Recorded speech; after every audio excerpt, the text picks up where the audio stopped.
الحمد لله وكفى والصلاة والسلام على سيد الرسل وخاتم الأنبياء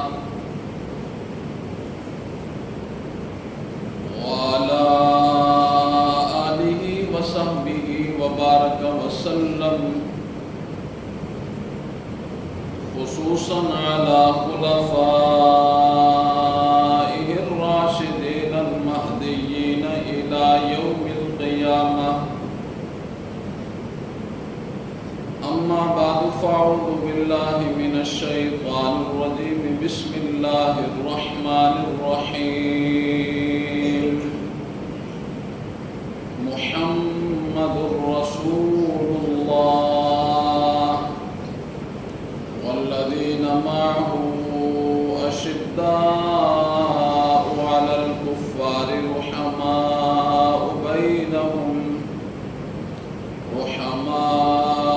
بينهم تراهم ركعا سجدا يبتغون فضلا من الله ورضوانا سيماهم في وجوههم من أثر السجود ذلك مثلهم في التوراة ومثلهم في الإنجيل كزرع أخرج شطأه فآذره فاستغلظ فاستوى على سوقه يعجب الزراع ليغيظ بهم الكفار.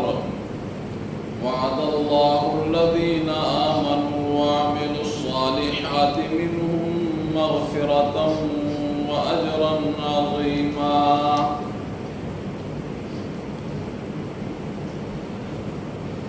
اللهم صل على محمد وعلى آل محمد كما صليت على إبراهيم وعلى آل إبراهيم إنك حميد مجيد. اللهم بارك على محمد وعلى آل محمد كما باركت على إبراهيم وعلى آل إبراهيم إنك حميد مجيد.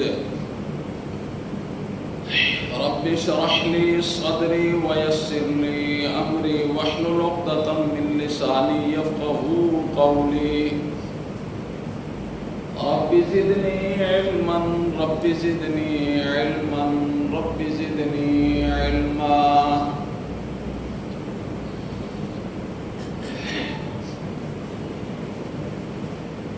امام الانبیاء خاتم النبیین حضرت سیدنا محمد رسول اللہ صلی اللہ علیہ وسلم نے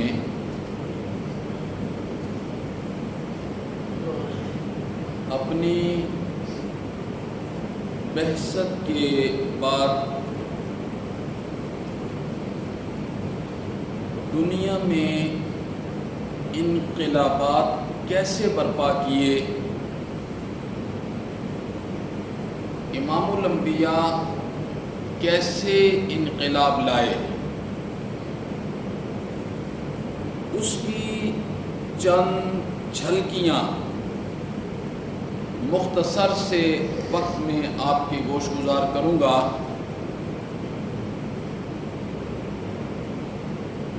ان جھلکیوں کو سماعت فرمانے سے پہلے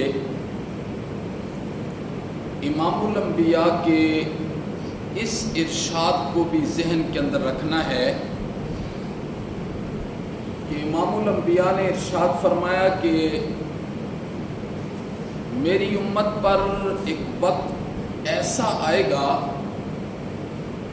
کہ میرے ارشادات پر، میرے فرامین پر، میری شریعت پر چلنا اتنا مشکل ہو جائے گا جتنا انگارے کو ہاتھ میں پکڑ کے کھڑا ہونا۔ اتنا مشکل ہو جائے گا۔ اس کا کیا مطلب ہے؟ امام الانبیاء کے اس ارشاد کا کیا مطلب ہے؟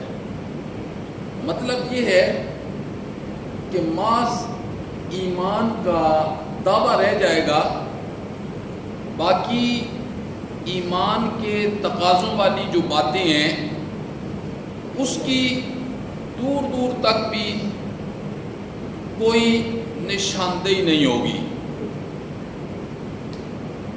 امام الانبیاء جس دور میں تشریف لائے وہ فطرت کا زمانہ تھا۔ فطرت کسے کہا جاتا ہے؟ یعنی روئے زمین پر اس وقت کوئی اور اللہ کا نبی موجود نہیں تھا، اور کس قدر جہالت کا دور تھا، اور جہالت اپنی انتہا کو کیسے چھو رہی تھی کہ ایک والد بیٹی جیسی اللہ کی رحمت کو قتل نہیں کرتا تھا، زندہ قبر میں گھاڑ دیتا تھا۔ آپ اندازہ لگا سکتے ہیں کہ جس وقت امام الانبیاء دنیا میں تشریف لائے اس وقت کس قدر جہالت تھی۔ ایک تو ہوتا ہے کسی کو قتل کر دینا، مار دینا، یہ اور بات ہوتی ہے۔ ایک ہوتا ہے کہ والد گھر میں بیٹی کا پیدا ہونا اپنے لیے عار تصور کرتا ہے، بےزتی تصور کرتا ہے۔ وہ یہ تصور کرتا ہے کہ میں معاشرے میں آنکھیں کیسے اٹھا کے چلوں گا کہ لوگ مجھے یہ کہیں گے کہ تیرے گھر میں بیٹی پیدا ہوئی ہے، تو زندہ درگور کر دیا کرتے تھے۔ ایسا جہالت کا زمانہ تھا۔ ایسے میں امام الانبیاء حضرت سیدنا محمد الرسول اللہ صلی اللہ علیہ وسلم نے عقیدہ توحید کے بعد، دعوت توحید کے بعد سب سے پہلے لوگوں میں کون سا انقلاب برپا کیا؟ انقلاب کا کیا مطلب ہوتا ہے؟ یعنی یکمشت چیز کو دوسری طرف کر دینا۔ یکمشت پہلے کیا ہے اور انقلاب کے بعد کیا ہے؟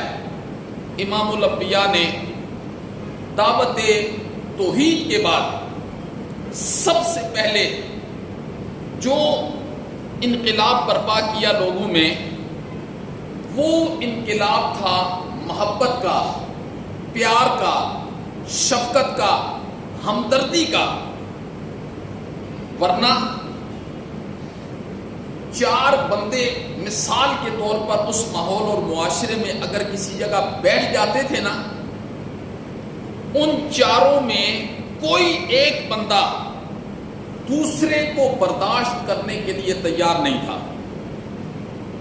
محبت، شفقت، ہمدردی، اس کی ابتدا اس وقت ہوتی ہے جب ایک بندے کے دل میں دوسرے کی جگہ، پھر بات آگے چلتی ہے، پھر کہیں بات ختم ہوتی ہے۔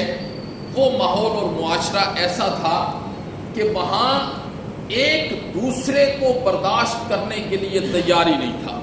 یہ بات ہی نہیں تھی اس ماحول اور معاشرے میں۔ یہاں تک کہ اگر کسی نے راہ چلتے ہوئے آنکھیں اٹھا کے اگر کسی کو دیکھ لی نا، تو دوسرا اسی وقت نیام سے تلوار کو باہر نکال کے شروع ہو جاتا تھا، اور اس پر صدیاں بیت جاتی تھی، سالہ سال بیت جاتے تھے لڑائیاں کرتے ہوئے۔ یہ ماحول اور معاشرہ جہالت کا تھا۔ زنا عروج پر تھا، شراب عروج پر تھی، ڈاکہ عروج پر تھا، سود کھانا عروج پر تھا، جی ہر چیز اپنے عروج پر تھی۔ امام الانبیاء آئے، سب سے پہلا جو انقلاب اپنی امت کے اندر برپا کیا جس کے اثرات آج تک موجود ہیں، جس کے اثرات آج تک موجود ہیں۔ وہ انقلاب کیا تھا؟ وہ محبت کا پیغام تھا، شفقت کا پیغام تھا، ہمدردی کا پیغام تھا کہ دعوت توحید کے بعد سب سے پہلے جس انقلاب کو آپ نے برپا کیا، یعنی جس کی دعوت دی، وہ کیا تھا؟ محبت، پیار، شفقت۔ یعنی امام الانبیاء نے اپنے عمل سے بتایا، اگر ایمان کا دعویٰ کرتے ہو، اگر اپنے آپ کو مسلمان کہتے ہو، تو پھر اس کا ایک تقاضا یہ ہے، اس کا ایک تقاضا یہ ہے کہ اپنے دل میں دوسرے کے متعلق محبت، پیار، شفقت، ہمدردی، اس کا داعیہ تمہارے سینے میں موجود ہونا چاہیے۔ اللہ اکبر۔ اس لیے امام الانبیاء نے فرمایا یسروا ولا تعسروا، آسانی کرو لوگوں کے ساتھ، تنگی والا معاملہ نہ کرو۔ بشروا ولا تنفروا، لوگوں کو خوشخبری سنایا کرو، لوگوں کے درمیان نفرتیں نہ پھیلایا کرو، لوگوں کو پریشان نہ کیا کرو۔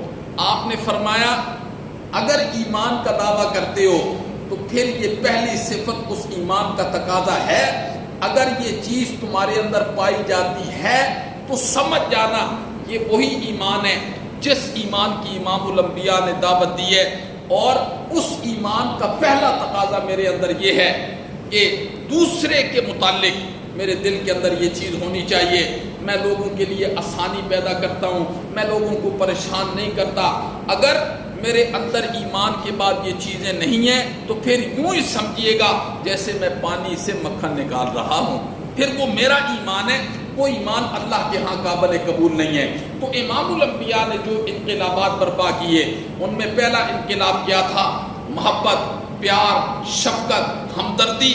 اور جس ماحول اور معاشرے نے اس کو قبول کیا، پھر آسمان نے ان جیسے لوگ بھی نہیں دیکھے، آسمان نے پھر ان جیسے لوگ بھی، آج تک اس چیز کے اثرات ہیں الحمدللہ، آج تک۔ المومن غیر الکریم، کیا مطلب؟ مومن بھولا بھالا مسلمان ہوتا ہے، کیا مطلب؟ شریف ہوتا ہے، اس میں بہروپیہ نہیں ہوتا، فراڈیا نہیں ہوتا، دھوکے باز نہیں ہوتا۔ آج اس ماحول اور معاشرے پر نظر دوڑانی ہے۔ آج میرا چہرہ دیکھ کر لوگ دھوکا کھا جاتے ہیں، جی میرا لباس دیکھ کر لوگ دھوکا کھا جاتے ہیں، میری پگڑی دیکھ کر لوگ دھوکا کھا جاتے ہیں۔ میرا ان کے ساتھ رویہ کیا ہے؟ اگر میں کسی کے پاس چلا جاتا ہوں، جی اس لباس کو ڈھال بنا کے چلا جاتا ہوں، لوگ دیکھ لیتے ہیں، قرض دے دیتے، ایک مثال دیتا ہوں، پھر موت کے دم تک وہ بیچارے اس کے لیے ترستے ہی رہتے ہیں، پھر میں انہیں نظر بھی نہیں آتا۔ یہ میرا ایمان ہے، یہ میرا ایمان ہے۔ لیکن یہ میرا ایمان ہے جو نبی پاک صلی اللہ علیہ وسلم جس ایمان کی دعوت دے رہے ہیں اس کا ساتھ تقاضا بھی بتلا رہے ہیں۔ ہاں اگر یہ تقاضے ہیں، اسی لیے فرمایا شریعت پر چلنا اتنا مشکل ہوگا جیسے انگارے کو ہاتھ میں پکڑ کر، یعنی کیا مطلب ہے؟ جو ایمان کے تقاضے ہیں وہ ناپید ہو جائیں گے، کہانی ہے، دوڑے مرثیے یہ باقی رہ جائیں گے، ایمان والا کوئی چکر باقی نہیں رہے گا۔ انشاءاللہ جتنے انقلابات اس وقت میں آپ کے سامنے رکھوں گا، بڑی توجہ کے ساتھ آپ نے سماعت فرمانے ہیں۔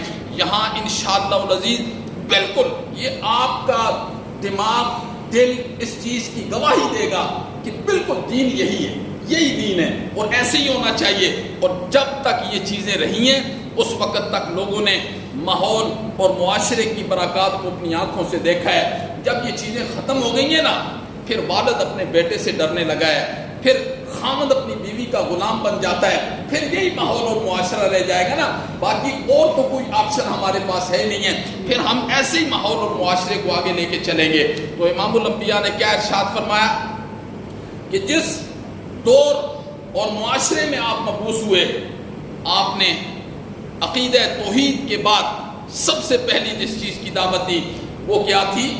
وہ محبت ہے، شفقت ہے۔ اور دوسرا انقلاب، آپ نے اپنے حلقے میں بیٹھنے والے ہر فرد کو طالب علم بنایا۔ کیا بنایا؟ طالب علم وہ سمجھ گئے کہ امام الانبیاء علم کا مرکز ہے اور ہم نے یہیں سے سیراب ہونا ہے، یہ وہ سمجھ گئے تھے۔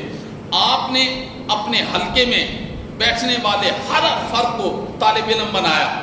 آپ نے فرمایا طلب العلم فریضۃ علی کل مسلم و مسلمۃ، علم کا طلب کرنا ہر مسلمان پر فرض ہے اور ہر عورت پر فرض ہے۔ علم کی تعریف کیا ہے؟ علم کسے کہتے ہیں؟ آج علم ناپید ہو چکا ہے، آج ہم لوگوں کو ہنر سکھا رہے ہوتے ہیں۔ ہنر، یہ علم کسے کہتے ہیں؟ علم کا کیا مطلب ہے؟ ہم نے اپنے باہر لکھا ہوتا ہے، سکولوں کے باہر، کالجوں کے باہر، یونیورسٹیوں کے باہر۔ جی علم کی کیا تعریف ہے؟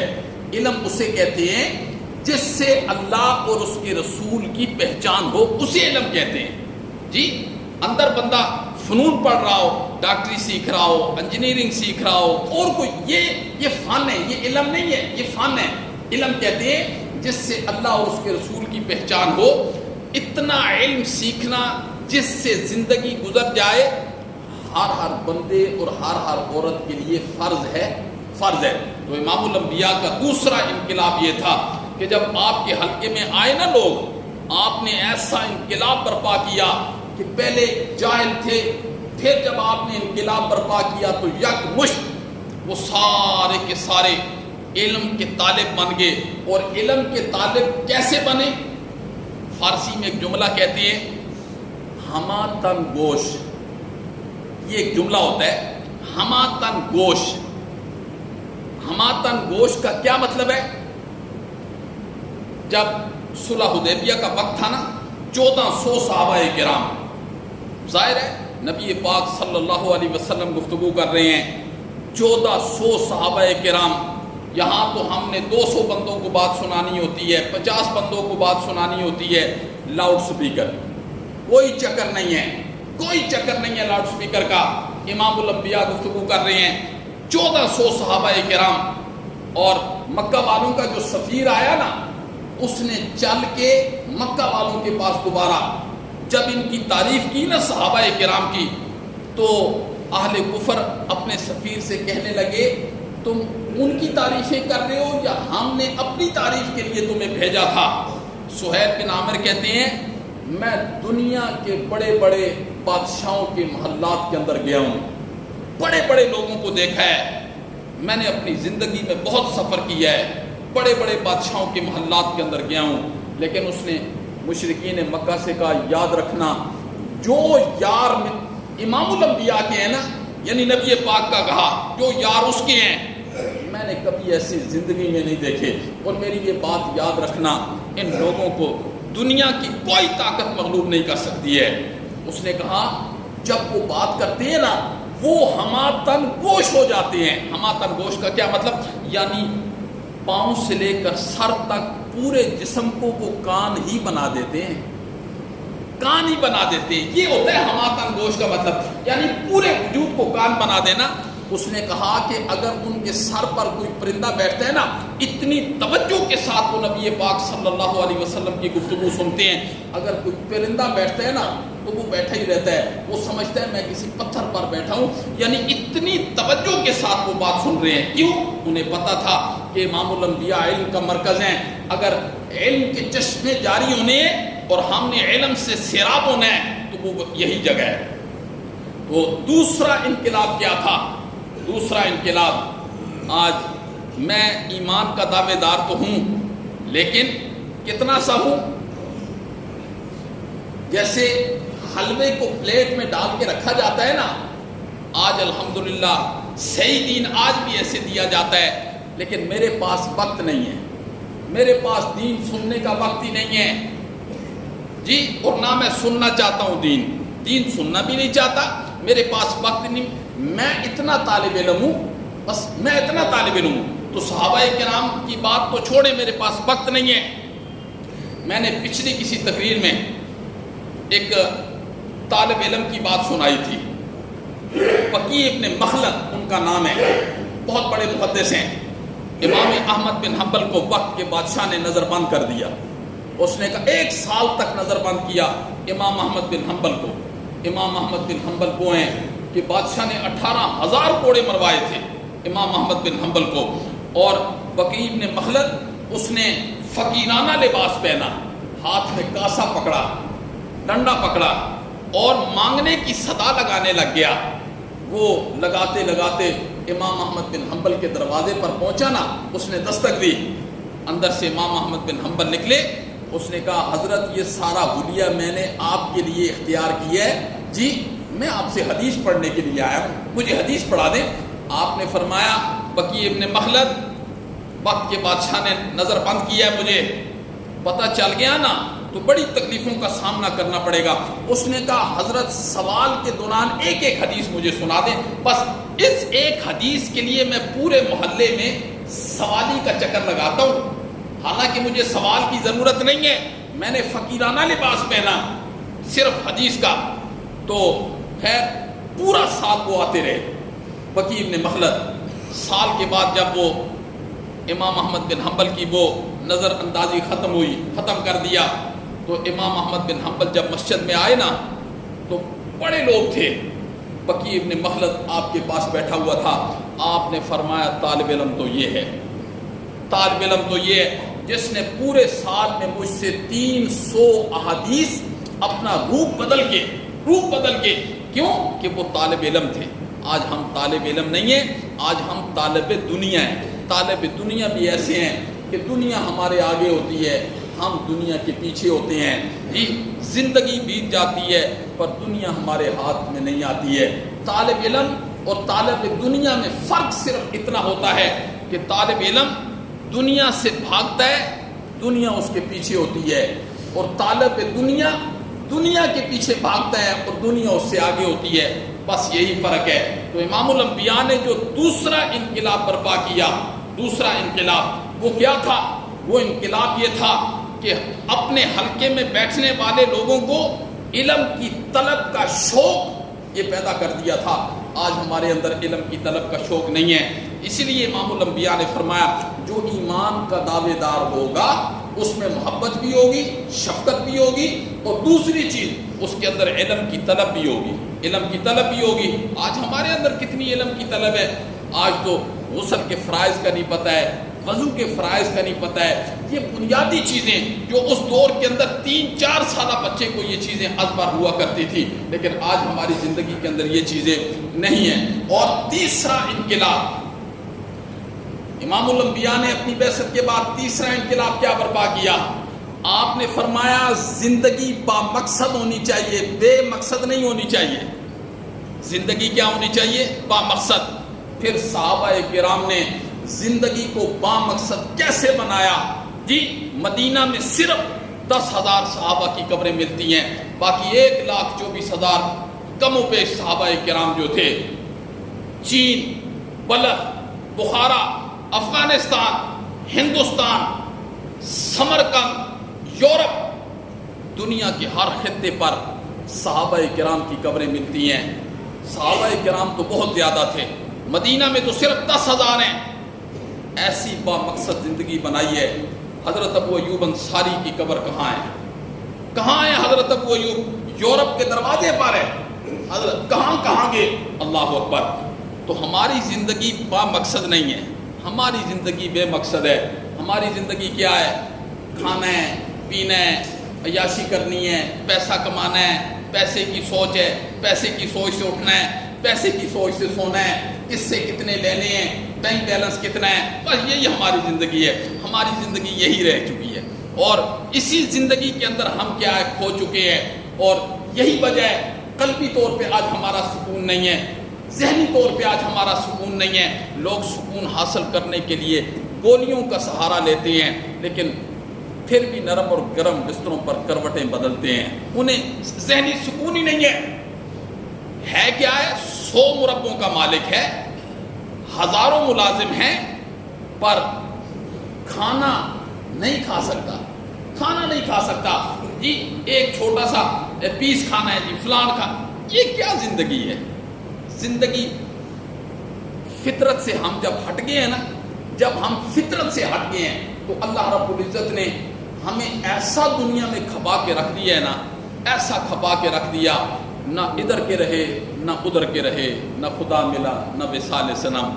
جیسے اللہ نے منافقین کے بارے میں کیا کہا، منافق وہ تھے نا جو اوپر سے کلمہ پڑھتے تھے، باجماعت نماز پڑھتے تھے جی، لیکن نبی پاک صلی اللہ علیہ وسلم کے خلاف رات کو کیا جی مشورے کرتے تھے. اللہ نے فرمایا لا الہ ہؤلاء ولا الہ ہؤلاء، یہ منافق ایسے لوگ ہیں نہ یہ اسلام میں ہیں نہ یہ کفر میں ہیں، یہ درمیان میں لٹکے ہوئے ہیں. تو اللہ نے فرمایا میرے پاس ان کے لیے کیا ہے، اللہ نے فرمایا اسفل الدرک، ایسے لوگوں کو جہنم کے 6 درجے ہیں نا، جہنم کے 6 درجے ہیں. اللہ نے فرمایا سب سے نچلے درجے میں منافق ہوگا، سخت درجے میں، جو نہ ادھر ہے نہ ادھر ہے. اس کے بارے میں اللہ نے خود قرآن میں کہا. تو دوسری چیز کیا، تیسری چیز کیا ہے انقلاب، زندگی با مقصد. بے مقصد زندگی آج میری، بے مقصد زندگی، کوئی مقصد نہیں ہے میری زندگی کا. اگر میں سوچوں تو کیا مقصد ہے جی، با مقصد زندگی ہونی چاہیے.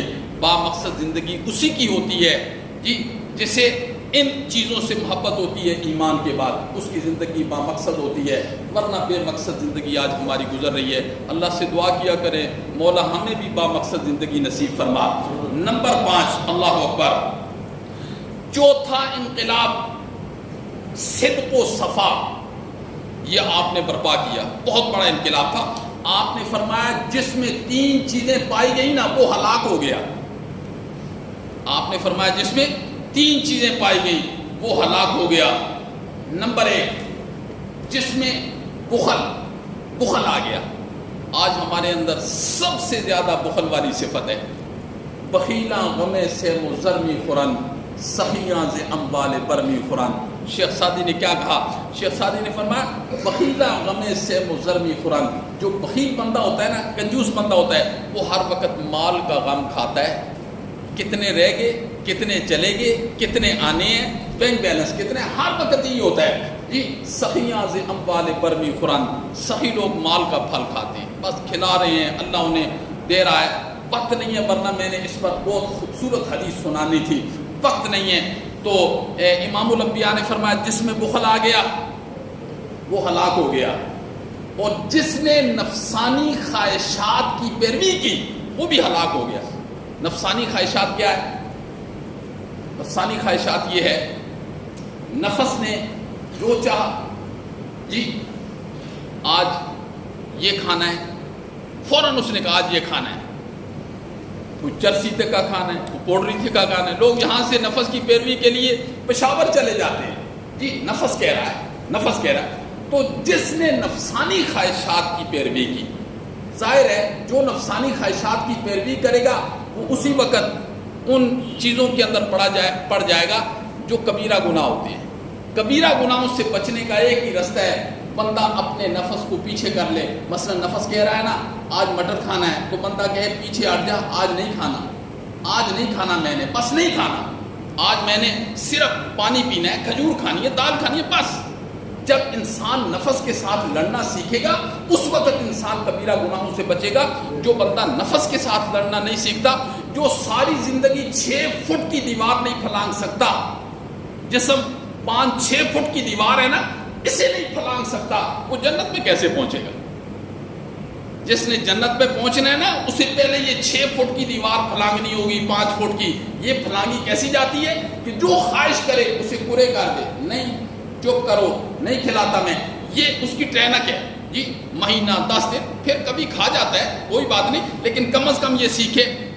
یہ ہم میں سے کتنے لوگ ہیں، یہ کتنے لوگ ہیں، یہ کہانیاں ہی رہ گئی ہیں، باتیں رہ گئی ہیں، قصے رہ گئے ہیں جی. آج لوگوں کے سامنے یہ باتیں کی جائیں تو لوگ تو سمجھتے ہیں مولوی صاحب پتہ نہیں کس دور کی باتیں کر رہا ہے، یہ تو پاگل ہے، اس کا تو دماغ خراب ہے. لیکن بات یہ ہے کہ یہ ایمان کے تقاضے ہے، یہی ہے رستہ، یہی ہے. حقیقت چھپ نہیں سکتی بناوٹ کے اصولوں سے، خوشبو آ نہیں سکتی کاغذ کے پھولوں سے. بات آئی سمجھ؟ پھول خوشبو اسی پھول سے آئے گی جو درخت کے ساتھ ہے. آج کتنے خوبصورت انسان نے پھول بنا دیے، اس سے خوشبو آتی ہے. انسان کیسے بنا دیے چاہے نا، کہاں تک اللہ نے انسان کو دماغ دی ہے، انسان نے کہاں تک محنت کی ہے. آپ یہیں سے اللہ کو پہچان سکتے ہو کہ ایک انسان کو اللہ نے کتنا دماغ دیا اور انسان آج کہاں تک پہنچ گیا ہے. اللہ کن قدرتوں کا مالک ہوگا، اللہ کن قدرتوں کا مالک ہوگا. اللہ اکبر. تو قرآن تو کہتا ہے، اللہ نے فرمایا وما قدر اللہ حق قدرہ والارض جمیعا قبضتہ، اوے لوگوں تم نے اس طرح قدر ہی نہیں کی اللہ کی جس طرح قدر کرنے کا حق تھا۔ قیامت والے دن ساتوں زمین اور ساتوں آسمان اللہ کے دائیں ہاتھ پر لپٹے ہوئے ہوں گے۔ اللہ تو اتنی قدرت والا ہے، اتنا بڑا ہے۔ تو پھر چوتھا انقلاب امام الانبیاء نے کیا برپا کیا؟ اللہ اکبر، آپ نے فرمایا جس میں بخل پایا گیا، نفسانی خواہشات کی پیروی کی، اللہ اکبر، عجب پسندی جس کے اندر آ گئی۔ کیا مطلب؟ بندہ کہے، عجب کسے کہتے ہیں؟ خود پسندی، بندہ اپنے آپ میں اپنے کو بڑا سمجھے۔ حضرت عمر رضی اللہ تعالیٰ عنہ جمعہ پڑھا کے گھر گئے نا، اپنا لباس اتارا اور ایسے پھینکا نا، گھر والوں نے کہا خیریت ہے؟ یہ تو آپ ایسے پھینک رہے ہیں جیسے اس میں آگ نہیں لگی۔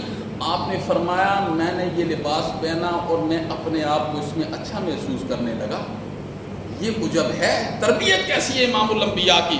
یہ امام الانبیاء کے تربیت یافتہ ہے۔ یہ انشاءاللہ بالکل ٹھیک دین ہے جو میں آپ کو سنا رہا ہوں۔ یہ دین سنانا بھی بڑا مشکل ہوتا ہے اور سننا بھی بڑا مشکل ہوتا ہے، لیکن مجبوری ہے، کیا کریں؟ جہاں جانا ہے نا وہ رستہ بڑا مشکل ہے، بڑا گھٹن رستہ ہے۔ اس لیے آپ اللہ سے دعا کیا کریں، اللہ آج بھی وہی ہے جو بدر میں تھا، اللہ آج بھی وہی ہے جو احد میں تھا، آج بھی اللہ وہی ہے۔ فضائے بدر پیدا کر، فرشتے تیری نصرت کو اتر سکتے ہیں گردوں سے کتار اندر کتار اب بھی۔ اللہ کہتے ہیں ایمان بدر والا پیدا کرو نا، میرے ساتھ توکل اختیار کرو، میں آج بھی تمہاری مدد کروں گا۔ اللہ اکبر۔ صحابہ کرام، علامہ اقبال نے کیا کہا؟ جو خود نہ تھے راہ پر اوروں کی ہادی بن گئے۔ علامہ نے کیا کہا؟ نبی پاک صلی اللہ علیہ وسلم کی صحبت میں بیٹھے، جو خود نہ تھے راہ پر وہ اوروں کی ہادی بن گئے۔ وہ نظر کیا تھی جس نے مسیحا کو، مردوں کو مسیحا کر دیا۔ اللہ اکبر۔ صحابہ کرام کون لوگ تھے؟ یہ وہی لوگ تھے جہالت والے، لیکن جب نبی پاک صلی اللہ علیہ وسلم کے حلقے میں آئے تو لوگوں کی ہدایت کا ذریعہ بن گئے۔ اللہ اکبر۔ اور امام الانبیاء نے پانچواں انقلاب کیا برپا کیا؟ تواضع، عاجزی، انکساری۔ آج میرے لیے سب سے مشکل کام عاجزی اختیار کرنا ہے۔ میں کہتا ہوں کہ میں دوسرے کے سامنے کیوں گر جاؤں، یہ میرے لیے سب سے مشکل ہے۔ حضرت عبداللہ ابن مسعود آئے اور نبی پاک نے اپنے عمل سے بتایا۔ حضرت عبداللہ ابن مسعود آئے، نبی پاک چٹائی پر لیٹے ہوئے تھے، اس چٹائی کے اثار آپ کے جسم پر تھے۔ آپ نے حضرت عبداللہ ابن مسعود نے فرمایا اللہ کے پیغمبر اجازت ہو تو تلائی کا بندوبست کر دیں۔ پھر حضرت عمر آئے، حضرت عمر رونے لگے۔ آپ نے فرمایا، حضرت عمر کہنے لگے کیسر و کسرا روم کے بادشاہوں کی سہولیات دیکھیں اللہ کے پیغمبر۔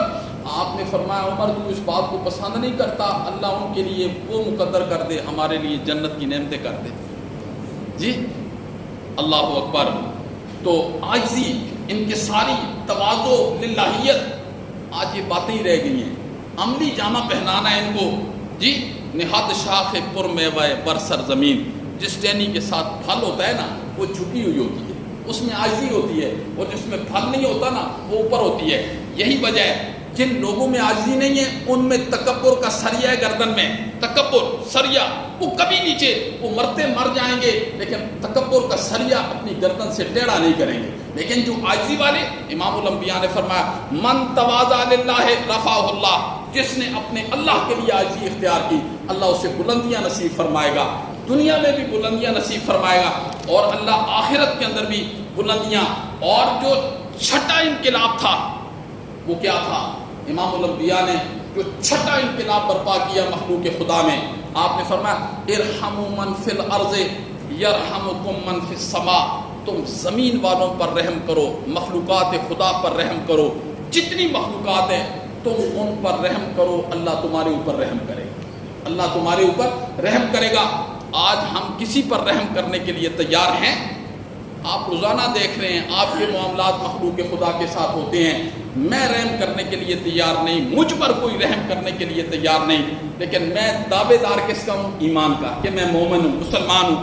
وہ صرف میرا دعویٰ ہی، وہ میرا دعویٰ ہے، وہ یہاں سے میرے جسم سے الگ نہیں ہوگا، وہ صرف منہ دل تک رہے گا۔ دعویٰ تو وہ ہوتا ہے، وہ ایمان جو انسان کو مرنے کے بعد جنت میں بھی پہنچا دینا، اس دعوے کا اعتبار ہوگا۔ تو آپ نے کیا فرمایا؟ اور یہ رحم کیسا تھا صحابہ کرام نے؟ اللہ نے گواہی دی ہے. کیا گواہی دی؟ رحماء بینہم، رحماء بینہم. اللہ نے کہہ دیا صحابہ سارے کے سارے آپس میں شفیق تھے. جی قرآن کہہ رہا ہے صحابہ آپس میں شفیق تھے. تاریخ کہہ رہی ہے تلواریں ایک دوسرے کے سامنے آ گئی ہیں. دو چیزیں آ گئی ہیں. جی تاریخ اندھیرے میں لکھی جاتی ہے اور قرآن تو میرے نبی پر حضرت جبرائیل لے کر آئے ہیں. دو چیزیں آ گئی ہیں. قرآن نے صحابہ کرام کے بارے میں ایک مرتبہ نہیں سینکڑوں مرتبہ کہا، بہت کچھ کہا. رحماء بینہم، یہ آپس میں بڑے رحم دل تھے. تاریخ کہتی ہے نہیں. تو تاریخ کو قرآن کے مقابلے میں ٹوکری میں پھینک دینا ہے، اللہ کے کلام کو سینے سے لگانا ہے اور یہ دل کی تختی پر میرا جملہ ایک لکھ لینا ہے. صحابہ تاریخی شخصیات نہیں ہیں، صحابہ قرآنی شخصیات ہیں. صحابہ تاریخی شخصیات نہیں ہیں، صحابہ قرآنی شخصیات ہیں. صحابہ کو تاریخ میں گندی مکھی بن کے نہیں تلاش کرنا، صحابہ کو شہد کی مکھی بن کے قرآن میں تلاش کرنا ہے. پھر پتہ چلے گا، پھر پتہ. تو رحماء بینہم، یہ 7واں انقلاب کیا تھا؟ اخلاص. آپ نے صحابہ کرام کو للہیت، اخلاص کس قدر سکھایا. آج تو ہم نے اخلاص کا صرف نام سنا ہے، صرف نام سنا ہے. آج ہمیں یہ نہیں پتا اخلاص کسے کہتے ہیں. بس اتنا پتا ہے کہ جو لوگ خالص دودھ پینے کے عادی ہوتے ہیں نا، وہ بھینس اپنے دروازے پر باندھتے ہیں. جی جو خالص دودھ پینے کے عادی ہیں نا، آج بھی وہ اپنی بھینس دروازے پر باندھتے ہیں. اور جنہیں شوق ہوتا ہے انہیں خالص دودھ ملتا بھی نہیں ہے. جنہیں پینے کا شوق ہوتا ہے نا، بھینس نہیں رکھتے، انہیں خالص ملتا بھی نہیں ہے. انہیں جو ملتا ہے وہ آپ جانتے ہیں. جی اور یہاں سب بیٹھے ہیں جانتے ہیں. تو جو خالص دودھ پیتا ہے نا آج بھی، وہ بھینس اپنے دروازے پر باندھتا ہے. اور جسے خالص دین کی ضرورت ہے نا، آج بھی وہ قرآن کے دروازے پر آئے گا، آج بھی وہ حدیث کے دروازے پر آئے گا. اللہ اسے خالص دین سے مالا مال فرما دیں گے. لیکن بے طلبوں کے لیے نہیں ہے. طالب بن کے آنا ہے، طالب بن کے آنا ہے. نہیں تو ابو طالب بھی بن کے آ جاؤ گے تو کام نہیں بنے گا. طالب بن کے آنا ہے. اس لیے یہ بہت ضروری ہے. اگر میں یہ چاہتا ہوں کہ مرنے کے بعد ابد الاباد کی زندگی میرے لیے سہل ہو جائے، آسان ہو جائے، تو میرے لیے یہ کرنا ضروری ہے، بہت ضروری ہے. لیکن آج ان چیزوں کی طرف کوئی توجہ نہیں ہے. اس لیے میرے محترم ایسے نہیں کرنا، یہاں سے سننا ہے اور یہاں سے باہر نکال دینا ہے. جی یہ سلسلہ ایک چل رہا ہے اور یقین جانیے، یقین جانیے آج قرآن اور سنت کی صحیح گفتگو بتانے والے بھی بڑے کم لوگ ہیں، بہت کم لوگ ہیں بتانے والے. اور جو لوگ قسمت سے اگر بتانے لگ جائیں نا، ان کی دل سے قدر کیا کرے، ان باتوں کی بھی قدر کیا کرے، پھر اللہ رب العزت کا شکر ادا کیا کرے. جی اللہم لک الحمد و لک الشکر. تو انشاءاللہ العزیز اللہ دین پر چلنے کے راستے سہل کر دے گا. ورنہ صرف ہم نے دین کا نام ہی سننا ہے. دین ہے کیا ہے، تقاضے کیا ہے، دین ہم سے مطالبہ کیا کرتا ہے، چاہتا کیا ہے، موت کے دم تک ہمیں نہیں پتہ چلے گا. اسی طریقے سے ہم دنیا سے چلے جائیں گے. جی اور وہاں روح نکلتے ساتھ ہی ہم کہیں گے کاش کہ ہم وقت دے دیتے، کاش کہ ہم زندگی کو بامقصد بنا لیتے، کاش کہ ہم دین کی. پھر دروازے پیچھے بند ہو جائیں گے، پھر واپس دروازے کبھی بھی نہیں کھلیں گے. مرنے والے کبھی واپس آئیں، مرنے والے کبھی واپس آئیں، کبھی واپس نہیں آئے ہیں. جو چلے گئے سو چلے گئے، بس انہوں نے واپس پھر نہیں آنا. اگر مرنے والا واپس آتا ہے تو پھر آپ اپنی مرضی سے زندگی گزاریں، ورنہ بڑا مشکل کام ہے. اور 8ویں چیز مساوات. امام الانبیاء نے برابری. آج ہمارے اندر کوئی مساوات نہیں ہے. مساوات کیا ہے؟ غسان کا بادشاہ بیت اللہ کا طواف کر رہا تھا، مسلمان تھا، نیا نیا مسلمان ہوا، اور ایک غریب بندے کا پاؤں اس کی چادر پر آ گیا. اس نے اس کو تھپڑ مارا تو وہ رونے لگا. حضرت فاروق اعظم کا دور ہے. اس نے حضرت فاروق اعظم رضی اللہ تعالیٰ عنہ سے شکایت کی کہ غسان کے بادشاہ نے مجھے تھپڑ مارا. جی رونے لگ گیا. آپ نے غسان کے بادشاہ کو بلایا. آپ نے فرمایا کیوں تھپڑ مارا ہے؟ اس نے کہا چادر تو پاؤں کے نیچے آ گئی، تھپڑ کیوں مارا ہے آپ نے؟ اس نے کہا میں بادشاہ ہوں. اس نے کہا اسلام میں بادشاہ اور فقیر سب برابر ہیں، بادشاہ اور فقیر سب برابر ہیں. اس نے کہا اس سے معافی مانگ لو. اس سے معافی مانگو. حضرت فاروق اعظم کا دور ہے، بادشاہ ہیں، آپ نے فرمایا اس فقیر سے معافی مانگو، غریب سے، مسکین سے. اس نے کہا میں بادشاہ ہوں، میں معافی نہیں مانگوں گا. حضرت فاروق اعظم نے اس غریب سے کہا کہ مارو آپ اس کو تھپڑ. اس نے تھپڑ مارا نا، حضرت فاروق اعظم نے کہا اسلام میں سب برابر ہیں، یہ مساوات ہے. ایسی مساوات اگر آپ کو کہیں مل جائے نا تو مجھے بھی بتلانی ہے. آج میرے اندر کیسی مساوات ہے؟ میرے اندر تو ایسی مساوات ہے، اگر مجھے کسی کے ساتھ دشمنی ہو جاتی ہے نا تو میں اس کی سچی بات کا بھی مخالف ہو جاتا ہوں. اگر مجھے کسی کے ساتھ محبت ہو جاتی ہے نا میں اس کی جھوٹی بات کی بھی حمایت کرتا ہوں. یہ عدل و انصاف ایمان کے اندر نہیں ہے. ایمان میں عدل و انصاف ہے، لیکن جس ایمان کا دعویٰ میں کر رہا ہوں نا، میرے ایمان کے دعوے میں یہ عدل و انصاف ہے. لیکن جس ایمان کی دعوت امام الانبیاء دے رہے ہیں اس ایمان کے اندر عدل و انصاف وہ غسان کے بادشاہ کی طرح ہے. تو اسلام کے اندر بڑا چھوٹا جی سب برابر ہیں، حقوق کے اندر سب برابر ہیں. جب تک میرے دل و دماغ میں یہ چیزیں آئیں گی نا سمجھ جانا کہ اس دن ایمان کی حلاوت میرے دل دماغ میں آ جائے گی، ورنہ ایمان کی حلاوت نہیں ہے. میں وہی جملہ کہوں گا، پھر پانی سے مکھن نکالنے والی بات ہے. نکال کے دنیا کی زندگی جب پوری ہو جائے گی تو چلے جائیں گے تو پھر آگے دودھ کا دودھ اور پانی کا پانی بھی ہو جائے گا. اور 9واں انقلاب امام الانبیاء نے جو برپا کیا وہ کیا ہے؟